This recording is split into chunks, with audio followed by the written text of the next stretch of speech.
Okay, the next thing we need to work on is reducing edema, and we're going to use a muscle pump. So just the same way if someone had edema in their calf or their leg, you might have them do ankle pumps or quad sets. Purpose of a muscle pump is 1, for venous return, and 2, to help circulate lymphatic fluid. So if you've heard the term watershed, you have areas in your body that have lots of lymphatic vessels. Back of your knee, your groin, your armpit, your neck, these are all watershed areas. So we want to get a muscle pump that's going to kind of move the fluid to the next most proximal watershed where that fluid can get picked up by lymphatic vessels. That fluid then gets added to the bloodstream, goes to the heart, it's added, goes to the heart and is added to the bloodstream. And then goes to the kidneys and you pee it out. So that's how you get rid of excess fluid forever. Okay, so settings we talked about in lecture. The most important parts here are you have to elevate the body part. Okay, having someone's leg hanging down and them doing a muscle pump, they're working against gravity. Why would you make them do that? Okay, so we're going to say he has swelling at his knee, and we're going to use kind of a quad pump to work that out and to squeeze those lymphatic vessels and to squeeze the veins. Now we have another choice here. We could have put electrodes on his anterior tib to make him do an ankle pump.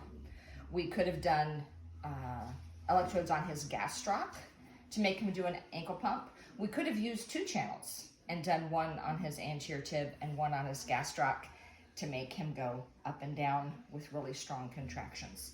But I didn't want to rip out any more of my patient's hair, so we're going to stay on the quad. Okay, nothing different here except the patient's position of elevation. I can ask my patient to work with the machine if they're capable, but this is going to be on for about 30 minutes. I bet he would get tired of doing that many contractions. This is a 1-to-1 ratio. I've got it set at 5 seconds and 5 seconds.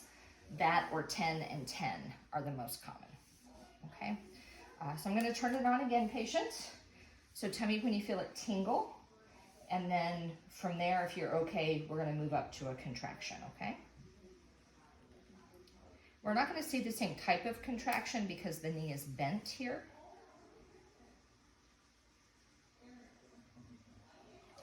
Okay, a little tingle. And we are at 30 milliamps. We're going to go up for a muscle. And there we have a muscle contraction. Okay, and now I'll switch over to synchronous so it follows my on and off times. Okay, I always let it run through a few cycles to make sure the on and off times are working the way I want them to. Okay, and then this is going to be on for about 30 minutes, so he doesn't want it on 30 minutes. I would leave him, of course, with a bell and timer. I will say, I know it's very strong right now, but you're going to accommodate to it, get used to it, and it won't feel as strong within the next few minutes. Okay, and that's it. I'll turn this off, and we're good.